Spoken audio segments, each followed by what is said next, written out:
Today we're going to route the binding channels on the bodies. And in order to do that, we have here a special jig that we made up. This is a binding channel routing jig. These types of things are available commercially. I know Stu Mack sells one.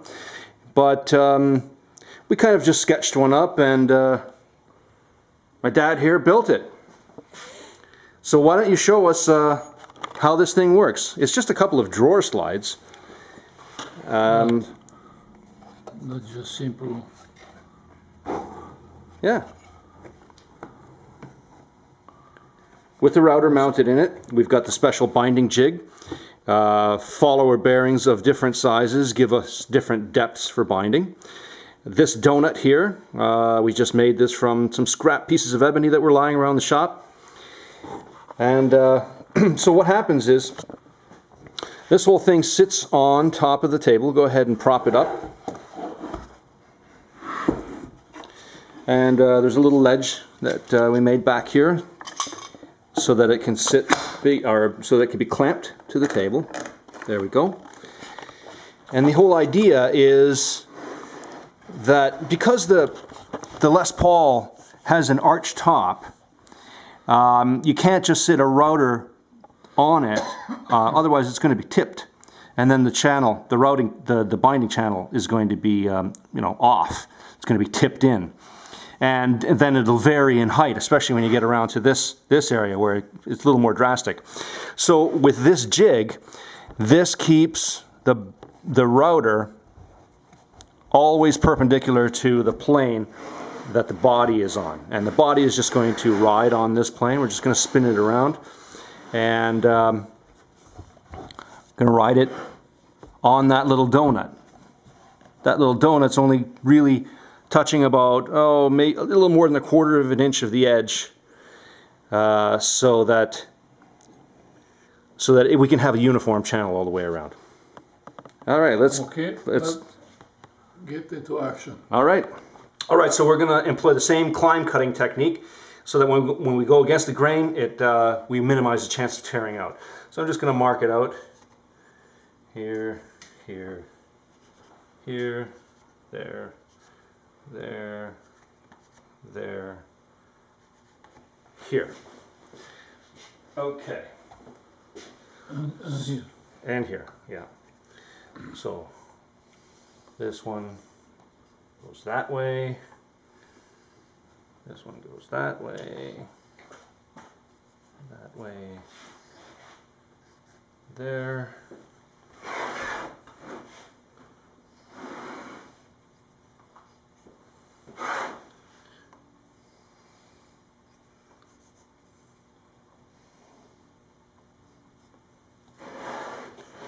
All right. And this last one, we were going this way. We had a little bit of a discrepancy argument on which way we should go. Yeah, that's right. And then this way for there. That was a little confusing this way. But, all right, here we go. Okay, we're going to start same thing on this end here. Okay. The difficult part first. Huh? Yeah, difficult part first. So, go ahead and lower it, and then I'll let you know when to start it. Okay, go ahead and start it.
looks good. Okay, so first one I'm going to do is from here and go around there. And then I'll go back.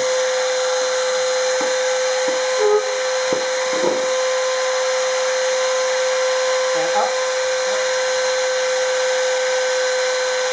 Okay.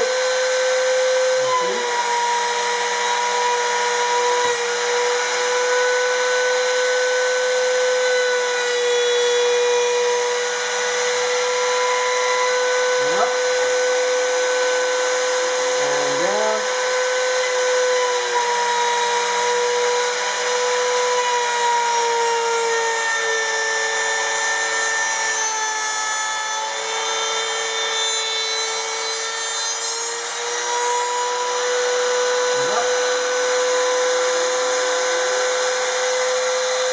Perfecto.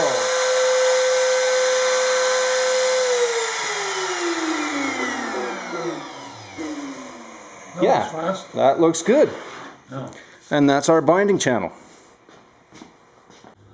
Alright, it's time to put the binding on, but before we start, I'm going to pre-bend this area around the cutaway and the horn. And I'm going to do that with a heat gun.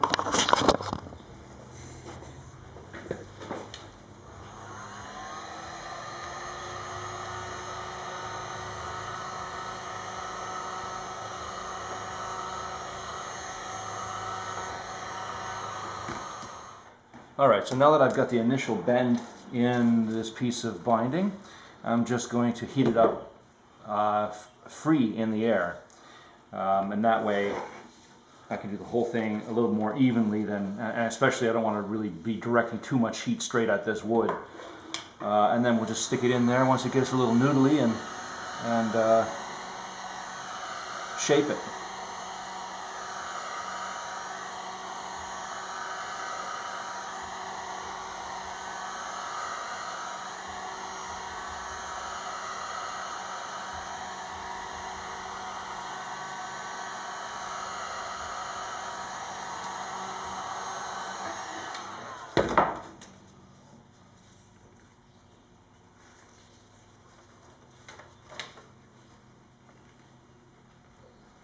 That's what I'm looking for on the inside curve. It's kind of a combination twist that has to happen here. Obviously the curve, but also this ramp that the thing has to go up.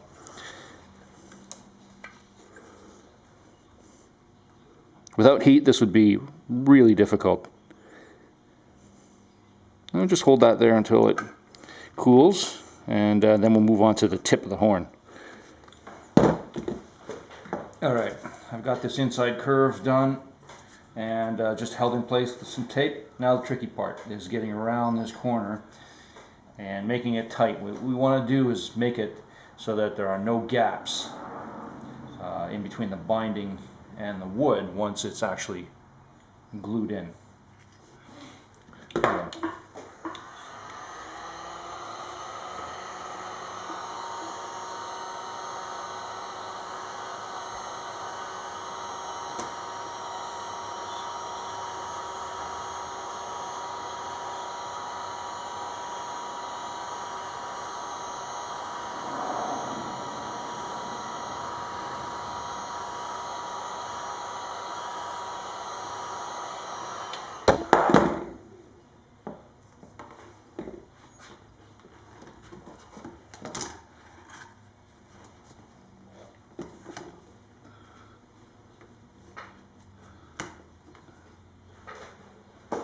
I'm just going to hold it here in this position until it cools.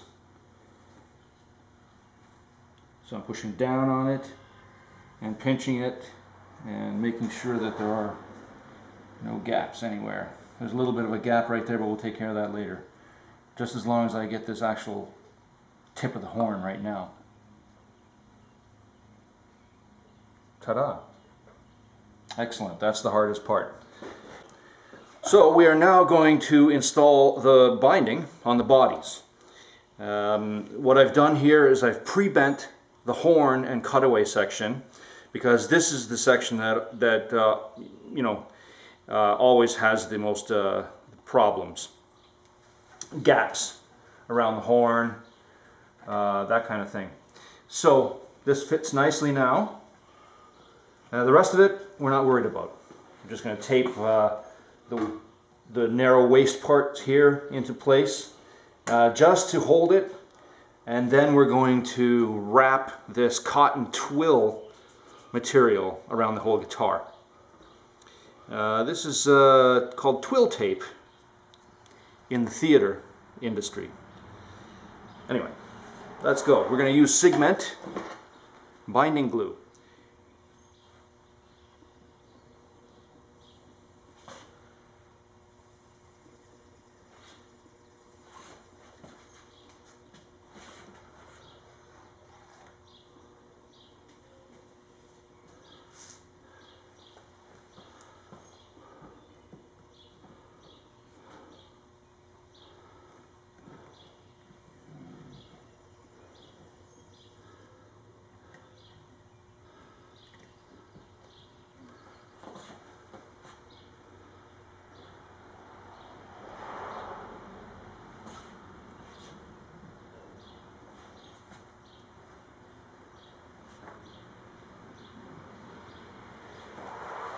All right, cap that guy. Spread this out a little bit. I like to put this Sigment stuff on real thick and generous because it skins over pretty fast, and I want lots of it in there so that... Okay, no, we don't have much time to talk. No, we don't? Well, we don't talk and work. Okay, so throw that tape over. Good. And this one.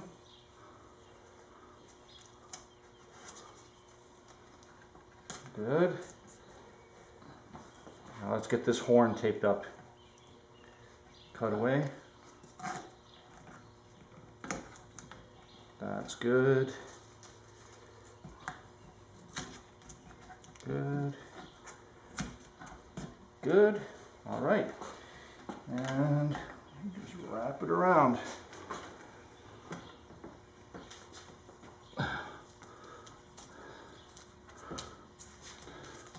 No, we could put this on already. We could. Get your finger out of there. There. All right. So. Okay. Now. There we go. Good. Yeah.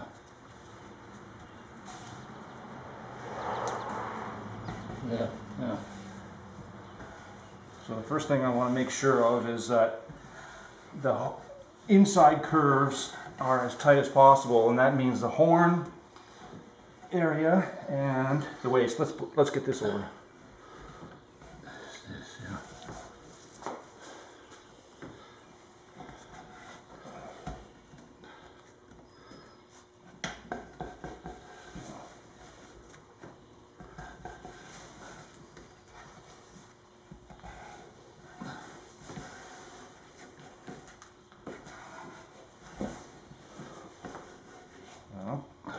I'm pulling fairly hard on this. This is pretty tight, this cotton. Whoop. This stuff is a lot better than string. Yeah, because it kind of grabs. And you stretch it, it's Grabs like the a corner. rubber, like a elastic, okay? It's pulling it together. Right along.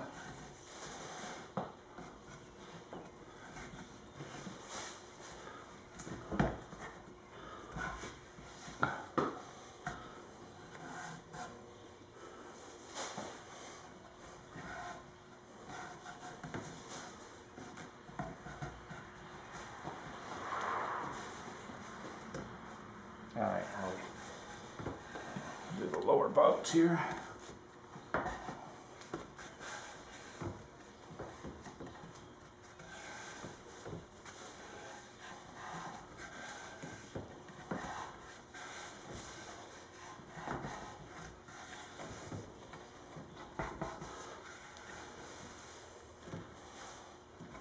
Here, I'm going to get the very tip of the horn.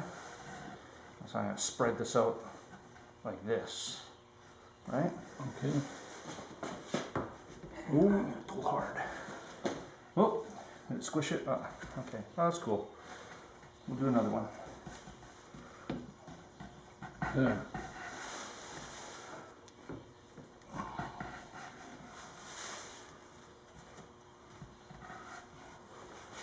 Good, yep. And I see here,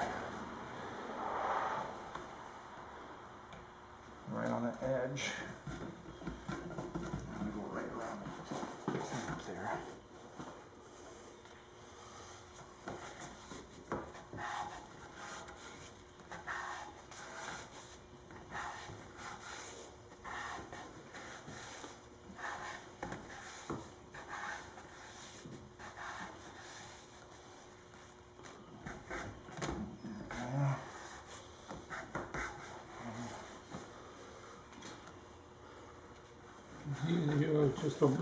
You're okay, yeah. And that's the end of our Rope. That's the end of our rope. I'm at the end of my rope. Yeah. Okay, and we'll just pinch that, clamp that together, and we're done. This guitar is done.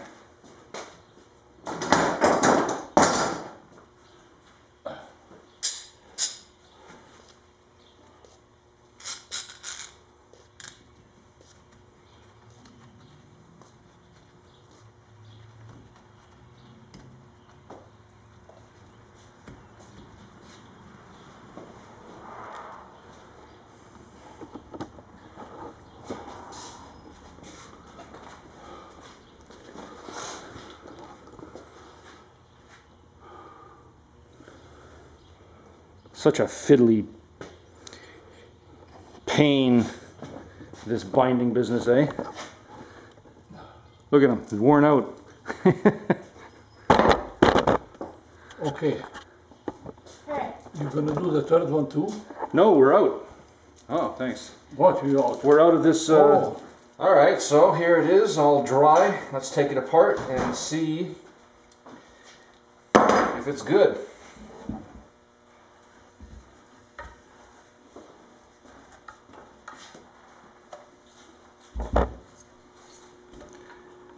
All right, it looks good. All of the joints are beautiful and tight. No gaps anywhere. I don't want to see any gaps, especially here and here, you know, and here. Perfection. All right, so now we will scrape the binding flush.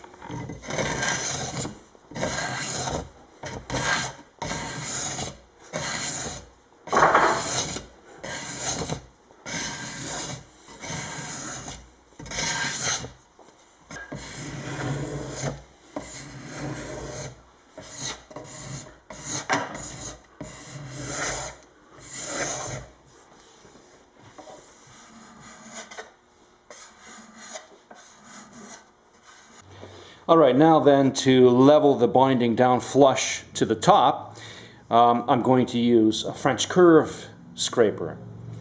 And the reason is that since the top is pretty much arched all around, I don't want to use a scraper like this, where the edge, you know, could possibly dig into the wood here. So with the French curve, it kind of naturally follows the contour. It's a lot safer anyway.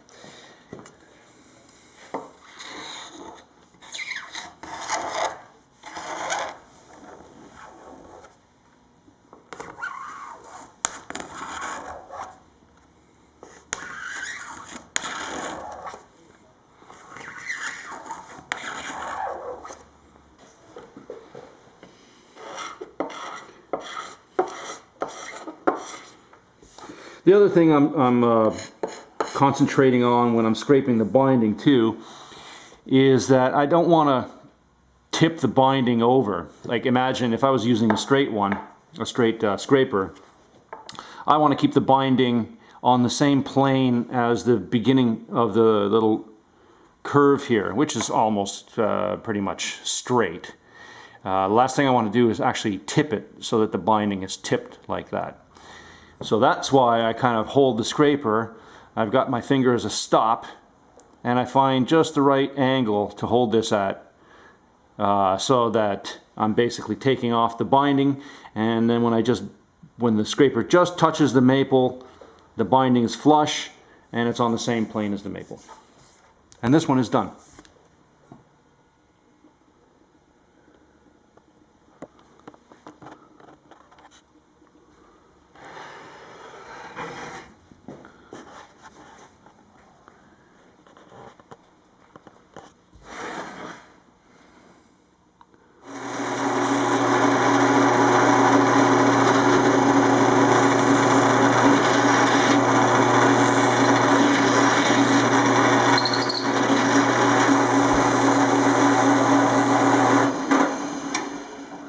Drill the output jack hole now.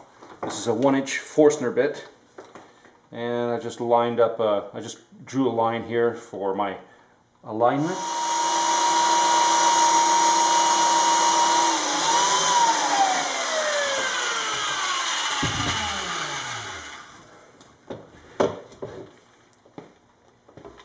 We drill this hole first before I route the cavity, the control cavities out in the back. That way, well, let me put it this way. If I routed the control cavity first and then drilled this hole, there would be breakout on the inside of the control cavity. You don't want that. So this is going to be nice and clean. Hey everyone, it's a beautiful June day, and let's go in and work on the bodies.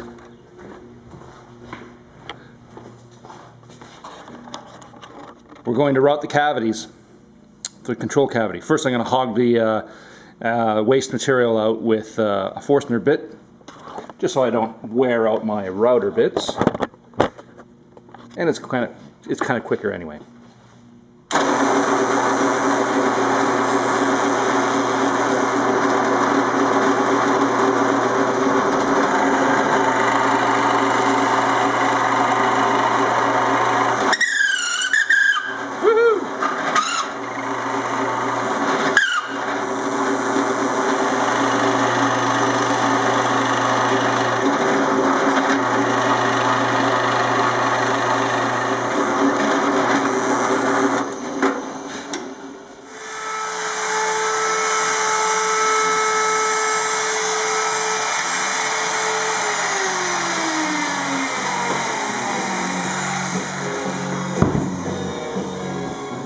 Alright, now we're setting up for the angled route of the control cavity. And here we have, we're going to make some wedges of the proper angle.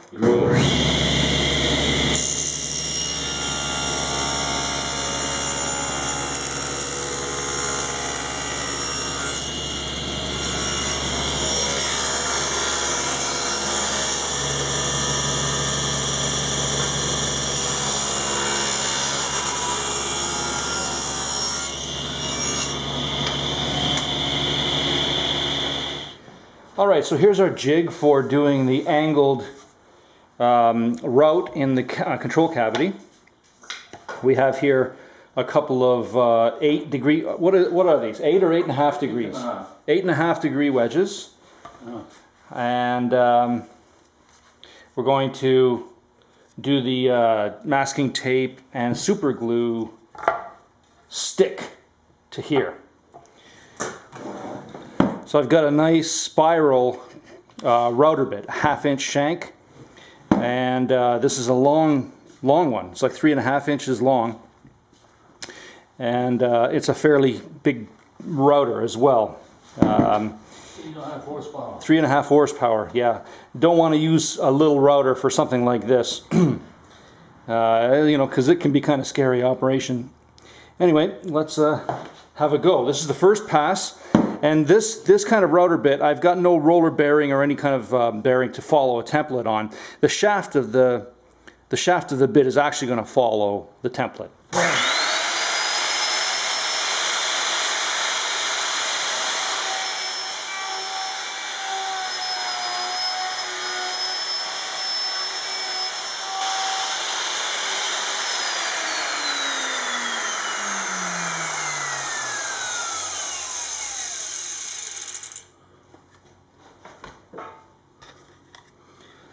there's our first pass, and we will do one more pass to get to the final depth.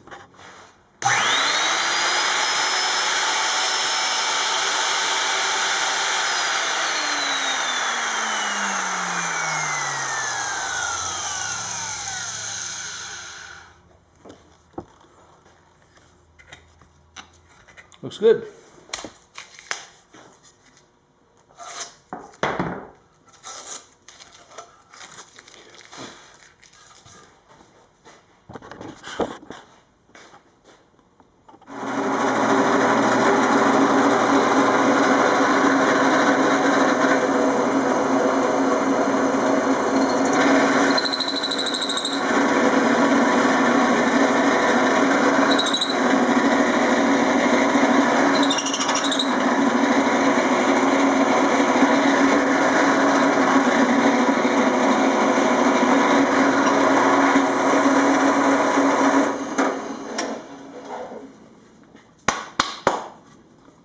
Well, this is it. Did it poke through the back?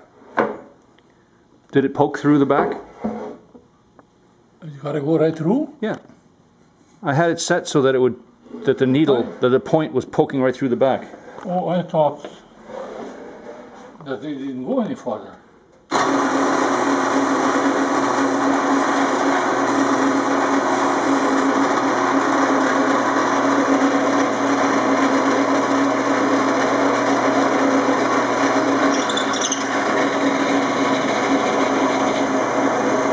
Maybe there was something hard there.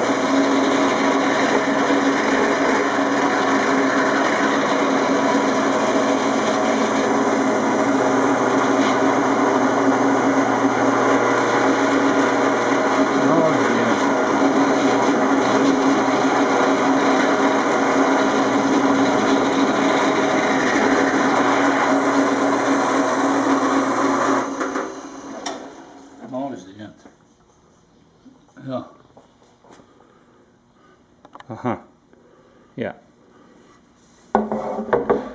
So I set the depth stop on the drill press so that the point of this high-speed boring bit would just poke through, and that gives me the exact center for the other side, for the routing. Thank you. You Cię boję szale na to zdejmę.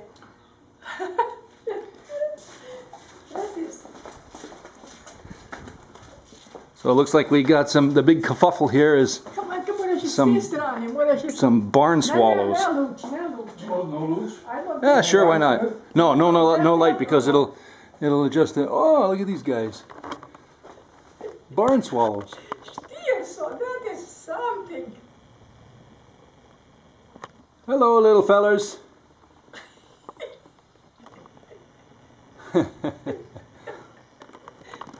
Oh my God. You mean you're not gonna have light? Well, there's enough light. No.